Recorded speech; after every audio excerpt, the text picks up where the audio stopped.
రంగంపేట బైబగర్తి పంచాయతీ. ఆ పంచాయతీలో గల మూడు తరాలుగా ఉండే మారెమ్మ గుడి స్థలం మాకు కావాలనేసి అప్పటి నుంచి పూజలు చేస్తున్నాము. కానీ ఇప్పుడు ఏమరంటే వాళ్ళు ఆ భూమి సాగు చేసుకొని వాళ్ళు మేము గుడి స్థలం వదిలేదు, మేము వదలము, అది మా పైన పంట ఉంది అనేసి వాళ్ళు దౌర్జన్యం చేస్తాము మా పైన. అందుకే మాకు ఆ స్థలం కావాలని మేము ఈరోజు ఎంఆర్ఓ సార్కి వాళ్ళకి అర్జీ పెట్టుకున్నాము. ఈ అర్జీ చూసి మాకు న్యాయం చేయాలని కోరుకుంటున్నాము. ఎవరు అని పేరు? అశోక్. ఎవరు మహారాష్ట్ర?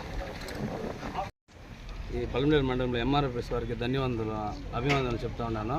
కానీ ఇది దేవాలయం, 3 తరాల్లో దేవాలయం అని గ్రామ దేవతలు అక్కడ ఉండేది. దాన్ని పరిపాలించుకుంటూ నా పట్టా భూమి అని చెప్పి అశోక్ నన్ను అతను గ్రామ పంచాయతీలని మోసం చేసి గుడిని దబ్బివేసి ఆస్తులంతా చేసుకొని మన పంట చేసుకుంటూ ఉన్నాడు. దాన్ని అడగదానికి పోతే నా పట్టా ఉంది, నువ్వు ఎవడు అడిగేదానికని ఇలాంటి విషయాలు దౌర్జన్యం చేస్తాడు. లేదు మాట్లాడితే గలాట గొడవలు చేసుకున్నా, నువ్వు ఎవడన్నా ఏం చేస్తావో చేసుకొని చూస్తామని చెప్పి ఛాలెంజ్ చేస్తూ ఉన్నాడు. కాబట్టి ఇది 100 మంది నాకు సంతకాలు పెట్టి అర్జీలు పెట్టినారు. గ్రామ దేవతలు మొత్తం ప్రతి ఒక్కరూ నాకు సంతకాలు పెట్టుకొచ్చినారు. ఈ అర్జీ ప్రకారము ఆ దేవాలయం 3 తరాల దేవాలయము మళ్ళీ నిర్మించుకోవాలి, కట్టుకోవాలా, మేము పూజలు చేసుకోవాలా, ఈ దౌర్జన్యంగా మనకి అడ్డుకోవాలనేసి మన ఎంఆర్ ఆఫీసులో వాళ్ళకి నేను వందనాలు చేసుకుంటూ అభిమానులు అడుగుతూ ఉన్నాను. ఇది కఠినంగా తీవ్రంగా చర్యలు తీసుకోవాలని నేను ప్రెస్ మీడియాలు కూడా వందనాలు చేసుకుంటా వాళ్ళ ద్వారా నాకు ఎంఆర్ఓ ద్వారా తహసీల్ ద్వారా మేము ఆర్టీఓ ఆఫీస్ కూడా అర్జీ ఇస్తామని కోరుకుంటాము. ఇప్పుడు దీన్ని కఠినంగా తీసుకోవాలని మేము చాలా కఠినంగా తీవ్రంగా కూర్చోండాము. మాకి మంచి కావాలని కోరుకుంటూ ఉన్నాము, చెడ్డ కాదు. నా భూమి నాకు కావాలని నేను అడగలేదు. గ్రామంలో ఉండే 3 తరాల్లో గ్రామ దేవతల సొత్తు, ఆ సొత్తు నిర్మించే కోసం కోనేరు అట్లే ఉంది. 30 అడుగుల పొడుగు ఉంది, 20 అడుగుల వెడల్పు కోనేరు అనేది. కోనేరు ఇంకా అట్లే ఉండాలి. దాంట్లో రాగి చెట్టు అనేది కూడా చింతమాని సైజులో 3 తరాల మాన అట్లే ఉంది. దానికి ప్రూఫ్ ఎవడించు. మేము అడిగితే మా భూమి ఇది, నా సాగు, నువ్వెవడు అడిగేదానికి, ఇదని తీవ్రంగా మమ్మల్ని కొట్టేదానికి వస్తాడు. ఇది చాలా దారుణంగా ఉంది.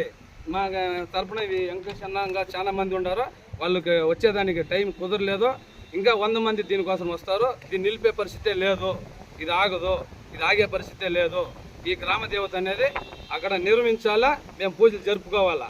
ఇది 3 తరాల గుడి కాబట్టి ఆ కోనేరు స్థలము, ఆ రాగి చెట్టు దీనివల్ల చాలా బలమైన మాకి పోవడానికి రావడానికి కూడా మాకు ఏమానికి కారణం లేకుండా అలా చేస్తున్నాడు. అశోక్ అనే కుమారుడు జాస్తి తీవ్రంగా ఉన్నాడు. చూస్తే నాది సెటిల్మెంట్ భూమిలో పక్కన ఉండేది సెటిల్మెంట్, అతను ఉండేది దేవాలయం పరుంబోకులో. ఇది ప్రూఫ్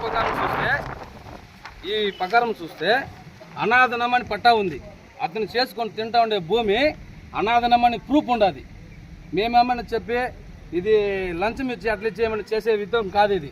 ఈ పట్టా చూసే మాకు న్యాయం చేయమని మేము కోరుకుంటున్నాం. అనాథనం పట్టా అనేసి 1 ఎకరా 90 సెంట్లు అనాథనంలో ఉన్నాడు. గ్రామ దేవత ఇది పూర్వకంగా ఉండే గ్రామ దేవత. ఎవడిని చూసుకొని మాకు న్యాయం చేయని. మాకు గ్రామం కావాలా, ఆడ దేవాలయం కావాలా. ఇది ఖచ్చితంగా దేవాలయం కావాలా. దీన్ని వదిలే పరిస్థితే లేదు.